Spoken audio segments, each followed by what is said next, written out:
Hello friends, मेरा नाम doctor Virendra Jha है और मैं एक पीडियाट्रिक ऑफ्थल्मोलॉजिस्ट, फेको एवं लेसिक सर्जन हूँ।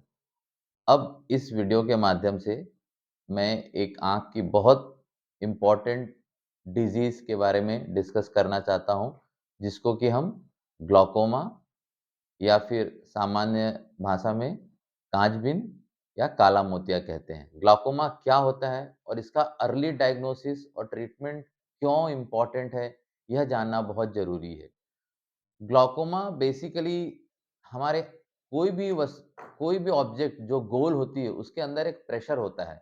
जैसा हम सब जानते हैं हमारी आँख भी गोल है, तो उसकी गोलाई को मेंटेन करने के लिए जो आँखों के अंदर का दबाव है, वह नॉर्मल दबाव होता है 10 से लेके 21 मिलीमीटर ऑफ मर्करी।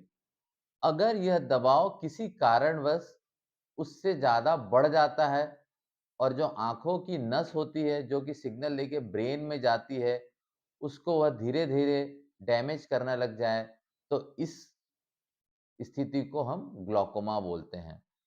तो आँखों के अंदर एक लिक्विड जैसा पदार्थ कंटीन्यूअसली बनता रहता है और उसका सेम उसी रेशियो से वो आँखों से धीरे-धीरे बाहर जाता रहता है। तो जब इस बनने और बाहर जाने की जो प्रोसेस है, उसमें जब इम्बैलेंस आ जाए या उसमें संतुलन बिगड़ जाए, तो डेफ़िनेटली या तो वह ज़्यादा बनने लग जाए पदार्थ जिसको हम एक्वस ह्यूमर बोलते हैं या एक्वस ह्यूमर इफ़ेक्टिवली आँखों से बाहर ड्रेन ना हो पाए। जो उसके जो जो चैनल्स होते हैं, जो कि उसको बाहर लेके जाते हैं, वह प्रॉपरली या तो काम नहीं कर पाएँ या बंद हो जाएँ।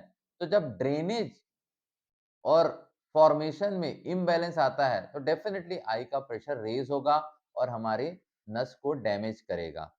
तो यह जानना बहुत ज़रूरी है कि जो नस होती है, उसमें वापस बनने की अ, कोई भी संभावना नहीं होती। तो जो इसमें जो जो नस का डैमेज होता है, वह परमानेंट होता है। इट मीन्स जो विज़न लॉस होती है, जो नज़र जाती है, वह हमेशा के लिए जाती है।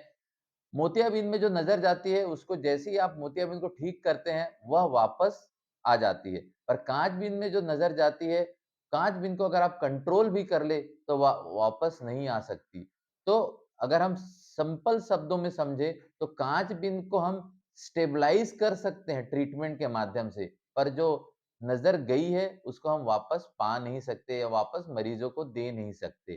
तो इसलिए यह बहुत इम्पोर्टेंट हो जाता है उसका प्रॉपर टाइम पे ट्रीटमेंट और प्रॉपर टाइम पे डायग्नोसिस। तो क्या क्या लक्षण होते हैं जो मरीज़ को डॉक्टर के पास ले जाएँ या मरीज़ को ये लगे कि यह हम काँच-बीन के मरीज़ हो सकते हैं? ए एक तो सबसे स अगर हम समझे तो इसका कोई ऐसा कोई लक्षण नहीं होता, इसीलिए ये बहुत डेंजरस होता है। इसीलिए हम इसको बोलते हैं साइलेंट थीफ ऑफ आईसाइट मतलब ये चुप से आता है आँखों के अंदर और धीरे-धीरे आपकी नज़र को चुराने लग जाता है, धीरे-धीरे आपकी नज़र को कम करने लग जाता है। तो अब तो सबसे बड़ा चैलेंज होता है कि पेशेंट का डायग्नोसिस। डायग्नोसिस अगर हो गया, तो अब उसके बहुत सारे ट्रीटमेंट ऑप्शन अवेलेबल है, पर मरीज़ मर डॉक्टर के पास पहुँचे कब? डायग्नोज़ कैसे करे? वो बहुत बड़ा चैलेंज होता है। क्योंकि मरीज़ को तो पता ही नहीं रहता कि उसको अंदर कुछ ऐसी प्रक्रिया हो रही है या फिर वो अपना नज़र धीरे-धीरे लॉस पे जा रहा है, जब तक कि उसका बहुत ज़्यादा डैमेज सिग्निफिकेंट नहीं हो जाता।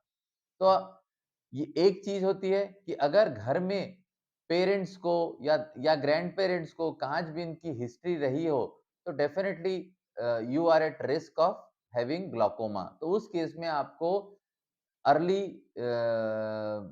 स्क्रीनिंग के लिए डॉक्टर को विज़िट करना बहुत इम्पोर्टेंट हो जाता है।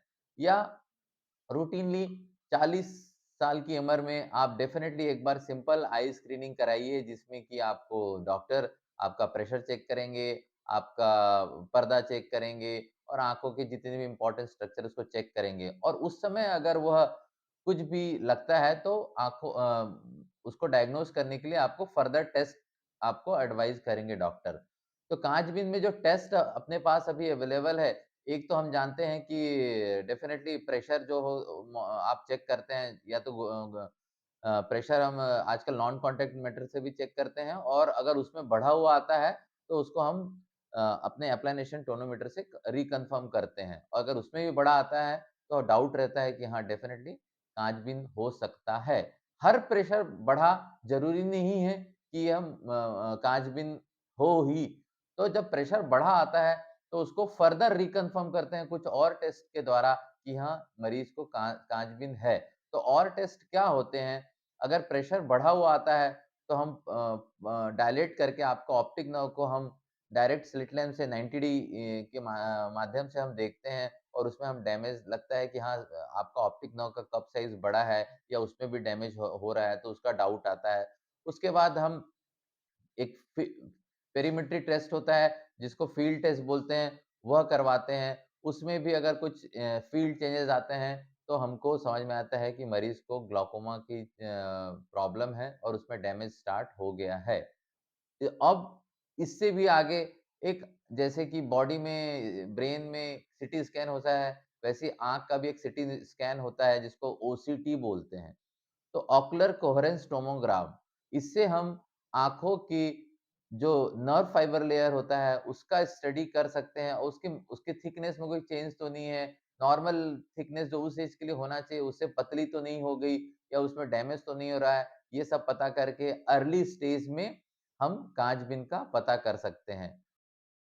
जैसा कि अभी हमने समझा कि काँच-बिन का कोई लक्षण मरीज़ को नहीं समझ में आता और जिसके कारण से वो साइलेंटली आईसाइट को डैमेज करता रहता है। पर एक इसको हम ओपन एंगल ग्लॉकोमा बोलते हैं। पर एक इसका दूसरा टाइप भी होता है जिसको कि एंगल क्लोज़र बोलते हैं। एंगल वह स्थान है जो कि आँखों के अंदर बनने वाले जो तरल पदार्थ है जिसको एक्वस ह्यूमर बोलते हैं, उनको बाहर निकालने में मदद करता है। तो अगर यह एंगल किसी कारणवश या चैनल बंद हो जाए या संकरे हो जाएँ, तो जो एक्वस है वह जिस रेशियो में बाहर जाना चाहिए, वह बाहर नहीं जा पाते और धीरे-धीरे आँखों के अंदर इकट्ठा होने लग जाते हैं। तो इसको हम एंगल क्लोज़र ग्लॉकोमा बोलते हैं और एंगल क्लोज़र ग्लॉकोमा एक तरीके से अगर माने तो सेफ होता है क्योंकि इसमें मरीज़ बहुत जल्दी सिम्प्टोमेटिक हो जाते हैं।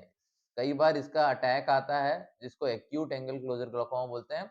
उसमें सडन आपका आँखों का प्रेशर या दबाव बहुत ज़्यादा बढ़ जाता है, आँखों में सूजन आ जाना हो जाता है, अचानक नज़र एक सडनली कम हो जाती है, आँखों में पानी आना, रेडनेस, स्वेलिंग तो यह सब प्रॉब्लम एकदम से आती है मरीज़ को और मरीज़ को इमीडिएटली डॉक्टर के पास रश करना पड़ता है और डॉक्टर उसको इमीडिएटली डायग्नोज़ करके ट्रीट कर सकते हैं।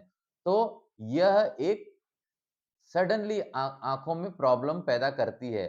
इसके विपरीत जो कि ओपन एंगल ग्लाउकोमा होती है, उसका प्रोसेस बिना किसी मरीज़ को पता चलते हुए आँखों के अंदर डैमेज चलता रहता है। तो इसीलिए open angle glaucoma are dangerous उसमें आपको डॉक्टर के पास स्वयं पहुँचना होता है बिना किसी लक्षण के। पर क्लोज़्ड एंगल ग्लाउकोमा में क्योंकि आपको पेन, वॉमिटिंग रेडनेस, स्वेलिंग होती है, तो ये सब चीज़ें होने के कारण आप डॉक्टर के पास इमीडिएटली जाना पड़ता है क्योंकि आप उस स्थिति में अपना काम नहीं कर सकते हैं।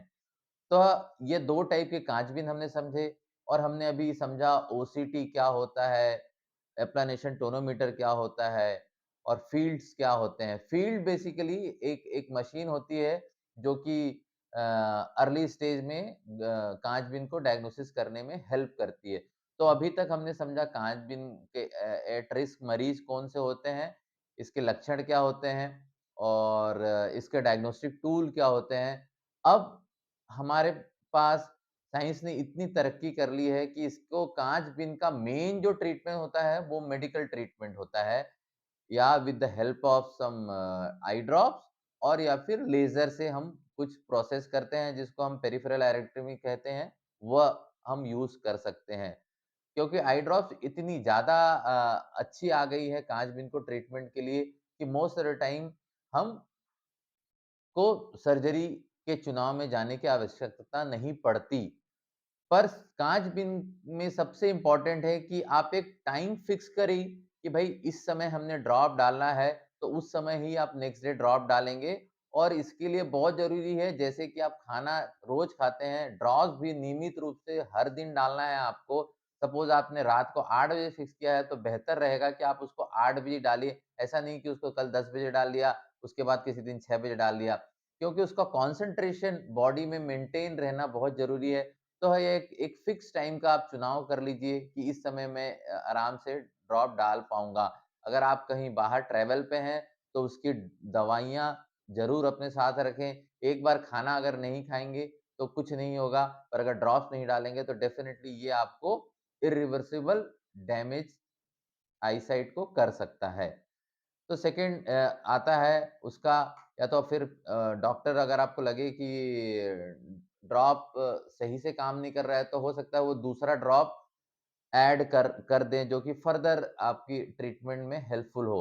तो इसको मल्टी ड्रग थेरेपी बोलते हैं। पर अगर कोई मरीज़ लेज़र से और मल्टी ड्रग थेरेपी से भी प्रेशर के कंट्रोल में नहीं आ रहा है या कि जो मेडिसिन है वो कॉस्ट इफेक्टिव नहीं है, पेशेंट पुअर है या पेशेंट का कॉम्प्लायंस पुअर है या पेशेंट किसी रिमोट एरिया से है, जो कि बार-बार फ्रीक्वेंट विज़िट नहीं कर पा रहे हैं डॉक्टर को या उनके लिए ड्रॉप्स समय पे डालना या एक चैलेंज है या पेशेंट उतना अवेयर नहीं है, तो उस कंडीशन में बेहतर रहेगा कि हम उसको शल्य चिकित्सा की ओर चुनाव करें और कांच-बीन का ऑपरेशन करें और उसको प्रेशर मेंटेन करें। तो ये कुछ इम्पोर्टेंट जानकारी थी कांच-बीन से संबंधित जो कि बहुत ज़रूरी है अपने को जानना और समझना। तो most important challenge in treating glaucoma और कांच-बीन इज़ अर्ली डायग्नोसिस। तो सबसे इम्पोर्टेंट होता है कि ज़रूर आप 40 साल की उम्र में एक स्क्रीनिंग कराएँ, आपको कोई आई प्रॉब्लम हो या नहीं हो। Thank you very much.